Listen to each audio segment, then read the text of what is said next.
जब वहां भरत जी को ननिहाल में दुस्वप्न आने लगते हैं, बुरे सपने आने लगते हैं, तो भरत जी को तनिक हृदय में संशय होता है कि अयोध्या में सब कुशल तो है ना। और जैसे ही सैन्य के साथ अवध में आगमन लेते हैं, तैसे ही कैकेयी माता से राम जी के वनगमन का यह समाचार पाते हैं, अत्यंत क्रोधित होते हैं, माता को दुर्वचन कहकर वन आगमन कर लेते हैं। सारे अवधवासियों को साथ लेकर वन जाते हैं और श्री रामचंद्र जी को मनाने का प्रयत्न कर रहे होते हैं। सारे अवधवासी कहते हैं कि प्रभु,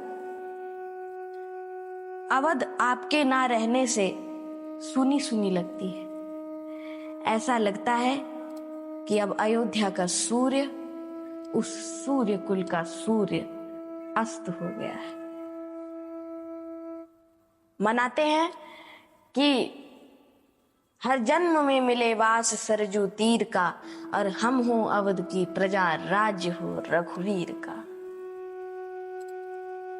भरत जी तो अपनी जिद पर दीन दयाल सुने जबते तबते, मन में कछु ऐसी बसी है, टेरु कहाँ और जाऊं कहाँ, बस तेरे ही नाम की फेंट कसी है। तेरो ही आसरो एक, मलूक नहीं प्रभु सो कोई और, जसी है और ए हूं मुरारी पुकारी कहूं, अब मेरी हंसी में तेरी हंसी है।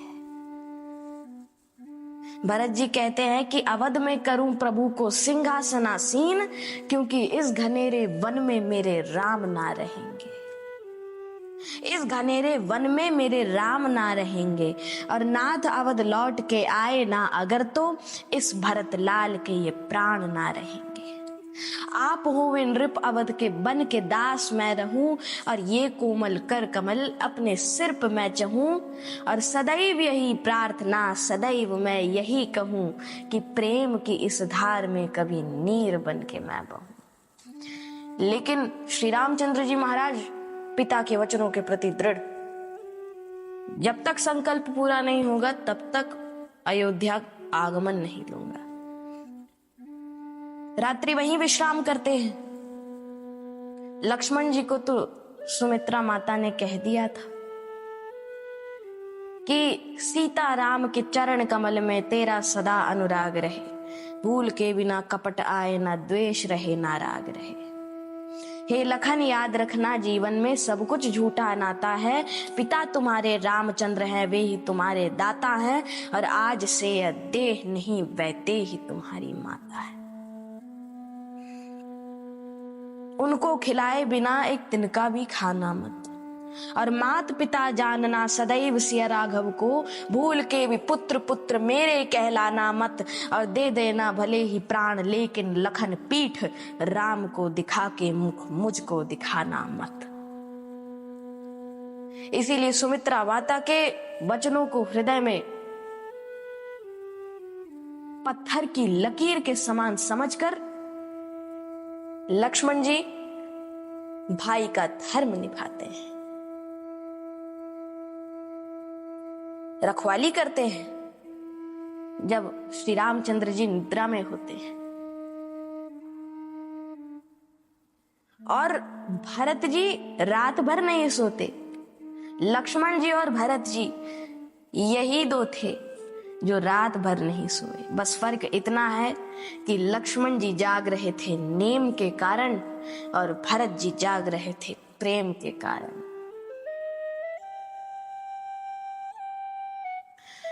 अब भरत जी युक्ति लगा रहे हैं, क्या करें, अयोध्या में प्रभु को कैसे लिवाएं।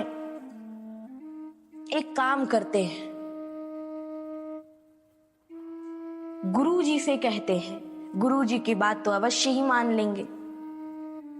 फिर सोचते हैं नहीं, गुरु जी तो पहले ही ठान कर बैठे हैं कि ना सही चाहता हूं ना गलत चाहता हूं, जो तुम चाहते हो मैं वही चाहता हूं। ना सही चाहता हूं ना गलत चाहता हूं, जो तुम चाहते हो मैं वही चाहता हूं। और इसीलिए जब सवेरा हुआ तो भरत जी ने एक संकल्प लिया कि मुझे मंजूर है कि मैं जीवन भर अपने प्रभु का मुख ना देखूं, लेकिन आज ये संकल्प ले रहा हूं कि प्रभु को सिंहासनासीन जब तक नहीं करूंगा तब तक मैं इस भूमि पर नहीं बैठ सकता। जाते हैं तो पादुका को अपने सिर पर चढ़ाते हैं और प्रभु को कहते हैं कि प्रभु मैं आपकी पादुका को अवध में सिंहासनासीन करूंगा। उसके बाद जा रहे होते हैं तो पीछे मुड़कर श्री रामचंद्र जी से कहते हैं, प्रभु आप अपने हृदय में मेरे प्रति थोड़ी सी जगह बचाए रखिएगा। श्री रामचंद्र जी महाराज कहते हैं कि हे भरत, ये तो पूरा हृदय ही तुम्हारा है, तुम मेरे प्राण समान हो, कैसी बात करते हो। अब भरताग्रज श्री राम रक्षा स्तोत्र में वर्णन है, श्री राम राम रणकर्कश राम राम, श्री राम राम भरताग्रज राम राम, श्री राम राम शरणं भव राम राम, माता रामो मत पिता रामचंद्र, स्वामी रामो मत सखा रामचंद्र, सर्वस्वं मे रामचंद्रो दयालु, नान्यम जाने नैव जाने न जाने। माता मेरे रामचंद्र है, पिता मेरे रामचंद्र है, सखा मेरे रामचंद्र है, बंधु मेरे रामचंद्र है, उन्हीं श्री रामचंद्र महाराज की मैं शरण ग्रहण। भरताग्रज कहकर भगवान श्री रामचंद्र जी महाराज को बुद्ध कौशिक जी ने संबोधित किया है। और यही वर्णन है कि भरताग्रज ने भरत लाल से यह जो बात कही है, अखियों से भरत के प्रेम के अश्रु बिंदु की धार बही है। भरताग्रज माने भरत और आग्रज। आग्रज का अर्थ होता है बड़ा भ्राता, यानी श्री रामचंद्र जी जो भरत के बड़े भ्राता हैं, वो भरत लाल से जो यह बात कहते हैं तो उनके आंखों से अश्रुबिंदु की धार बही है, अश्रुबिंदु की धार बहने लगती है, आंसू बहने लगते। भरताग्रज ने भरत लाल से यह जो बात कही है, अखियों से भरत के प्रेम के अश्रुबिंदु की धार बही है। और कहत हृदय पखारन को पद, मनोरथ बस एक यही है। और फिर सोचते हैं नीचे सोवे प्रभु हमारे, यह तो सही नहीं है।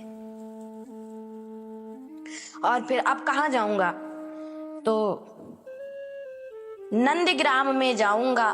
अवध में सिंहासनासीन करते हैं पादुका को। नंदीग्राम में जाऊंगा, वह खनन करूंगा भूमि का, क्योंकि मुझे ऐसा प्रतीत होगा मैंने तो संकल्प लिया है, अब संकल्प तो टूट नहीं सकता। जब तक प्रभु सिंहासनासीन सशरीर नहीं होंगे तब तक मैं इस भूमि पर नहीं बैठूंगा, इसीलिए भूमि खोद कर सोऊंगा। और एक और कारण है, क्या कि प्रभु जब हमारे जमीन पर सो रहे हैं तो हम उनके बराबर बराबर में कैसे सो सकते हैं। ये भरत जी के भाव हैं। भरत जी भूमि खोदते हैं, बताते हैं एक और कारण है, सीता माता भार्या हमारे प्रभु श्री रामचंद्र जी महाराज की, वो भूमि से प्रकट हुई है। और मैं भूमि खोदकर सोऊंगा तो मुझे ऐसा प्रतीत होगा कि मैं सीता माता के करुणामयी और ममतामयी गोद में लेटा हूं, गोद में सोया हूं। और जब रात्रि होगी तो उस रात्रि की चांद की नीलिमा को देखकर नीलांबर श्यामल कोमलांग प्रभु श्री रामचंद्र जी की करुणामयी और ममतामयी छत्र छाया की सुख अनुभूति होगी। इससे बड़ा सौभाग्यशाली और कौन हो सकता है। और इसीलिए नीचे सोवे प्रभु हमारे यह तो सही नहीं है, और नंदीग्राम में जाऊंगा व खनन करूंगा भूमि का, क्योंकि प्रगटी जिससे ज्ञान की माता वह तो स्वयं ही है।